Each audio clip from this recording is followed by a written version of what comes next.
બીજા ઉપર ઉપકાર કરવો એના જેવું કોઈ પુણ્ય નથી. જો તમે પુણ્ય ગોતતા હો કે મોટું પુણ્ય કયું, તો બીજા ઉપર ઉપકાર કરવો, બીજાની સેવા કરવી, બીજાને કામ આવવું, બીજા ઉપર ઉપકાર કરવો, બીજાને સુખી કરવા, કોઈને મદદ કરવી, એના જેવું જગતમાં કોઈ પુણ્ય નહીં.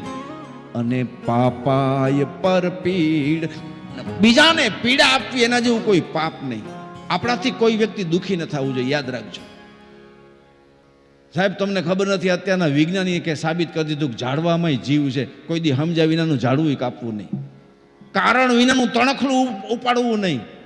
અને આ ઝાડવા છે ને, એની તમે કથા સાંભળશો ને તો તમારા આંખમાંથી પાણી સુકાશે નહીં. આપણે એના ઋણમાં છીએ. આ પૃથ્વી ઉપર જેટલા મનુષ્યો છે, એ મનુષ્યો રાત્રે સૂવે અને પોતે શ્વાસ લે છે ને, આમ એને ઓક્સિજન કહે છે, પ્રાણવાયુ ગુજરાતીમાં, ઇંગ્લિશમાં એને ઓક્સિજન કહે આ વૈજ્ઞાનિકો. અને તમે છોડો છો એને કહેવાય કાર્બન ડાયોક્સાઇડ.